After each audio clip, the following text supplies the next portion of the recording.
Very important question. Central banks, from the Bank of England in 1694 to the Federal Reserve in 1913, were funded and created to finance the government deficit. The idea was that government spending would be fueled by banks just creating on their typewriters or their printing press or now on their computer keyboard. They would create money. What we know is money is created on computer keyboards, whether commercial banks do it or central banks do. But the European Central Bank is different from all other central banks. They are not allowed to fund government operations. They're not allowed to do this. The whole idea behind the creators of the European Central Bank is that governments have to pay commercial banks to do what they could really do for themselves for nothing. They let commercial banks use their computer keyboard to create hundreds of billions of dollars worth of IOUs that bear interest, whereas the central bank had its own computer keyboard. It could create this credit just as well. But the European Central Bank doesn't do this, so the European Central Bank is from the outset a creature of bank lobbyists who say, we want the business of making interest and financial fees of the privilege of alone being able to create the public utility of money. You can think of money as a public utility just like electricity or water. And in America, public utilities, Con Ed here in New York, electric companies elsewhere, all are regulated to keep their prices in line with the cost of producing the gas and electricity that they sell to customers. Well, money's that kind of privilege, except you can create any amount of money simply on a computer keyboard if you're a bank and can find a customer, in this case the government customer, but you can find almost any customer, especially in your own affiliates now that you've got rid of Glass-Steagall. The banks can in effect create an infinite amount of money freely and create as much interest as they can find borrowers willing to pay. The European Central Bank gives them a free rein to do this and essentially has privatized the public utility of credit creation. I see. So what you're saying is that in Europe, it's only the private banks that can create credit, not the central bank. That's right. And they're prevented specifically from funding the government debt, which is what central banks are supposed to do. And Europe is not allowed to bail out other governments. That's under the Lisbon Treaty. It's as if saying Washington is not allowed to have revenue sharing with the states and cities like there is. For the last few decades, Washington has been sharing revenue with the states and cities. That's what was keeping them afloat until quite recently. But now all this is all different from Europe, and of course, this just is tearing Europe apart. There's no way that Europe can survive under the financial rules of the Lisbon Treaty that have tied its hands financially. So one of the reasons the euro has gone down against the dollar, despite all of the dollar's problems you've talked about, it's the euro that's going down more than the dollar, because they realize that the way in which the euro is created, the eurozone, is unworkable. Right. So do you think then that either they're going to have to change the rules there or the European Union is going to break apart? Yes. European banks hold debt from faltering EU countries such as Greece, Ireland, Portugal, etc. But American banks have sold European banks credit default swaps. That is, American banks have insured European bank debt. How is this going to play out if European governments default on their debt? It complicates it very badly. In Ireland's case, a month or so ago, for instance, Europe apparently was all set to realize that the Irish government made a terrible mistake in taking the bad bank debt, much of it crooked bank debt, onto the government balance sheet and making the taxpayers liable for all the bank's bad loans. That then were financialized by the European governments. They were going to say, okay, we're going to write down the loans to the bondholders because there's a basic principle at work.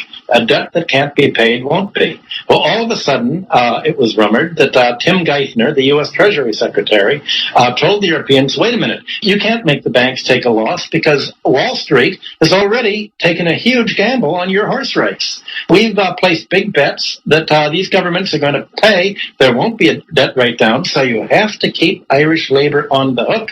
You have to keep the Irish taxpayer on the hook. You have to make Ireland pay. Same thing in Greece. It said that Geithner again told the Europeans, the American banks have made a big gamble on Greece. The Greek people will be defeated, that the oligarchy will win, that the oligarchy will succeed in pushing them into depression, and you've got to save American banks from losing on this gamble by destroying yourself. Destroy Greece, destroy yourself, because otherwise our banks would lose money, and we're not willing to lose $1. We'd rather you lose $1 trillion than us use $1, because I represent the American banks, not you.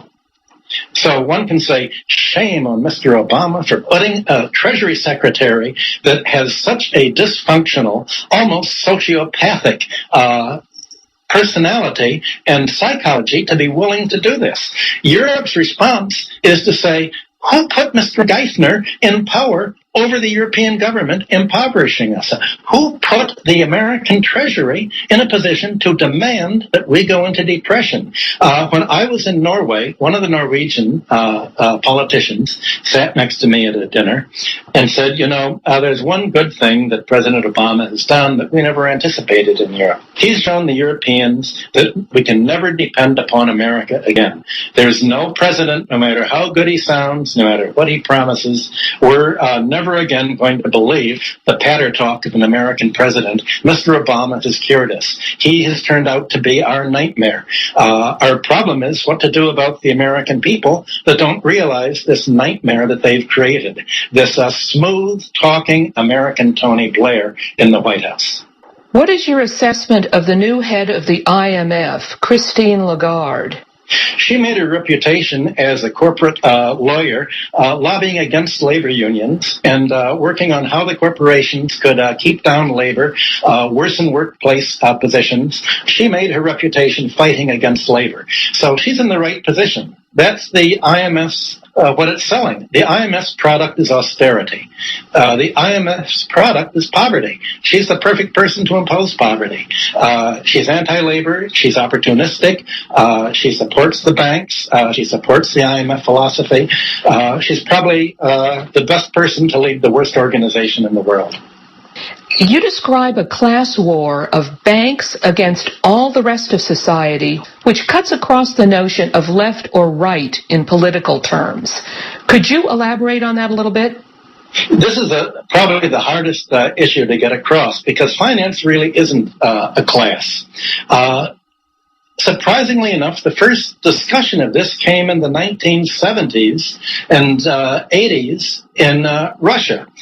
Stalin, actually it was already in the 60s, Stalin had asked leading Assyriologists and ancient historians to look at the class conflict in antiquity, and especially into Oriental despotism. And there were two people who took the lead. One of them was Mohammad Dandamayev, who wrote a good book published by the University of Illinois Press on slavery in ancient Babylonia. And he said, finance really isn't a class because everybody's a creditor.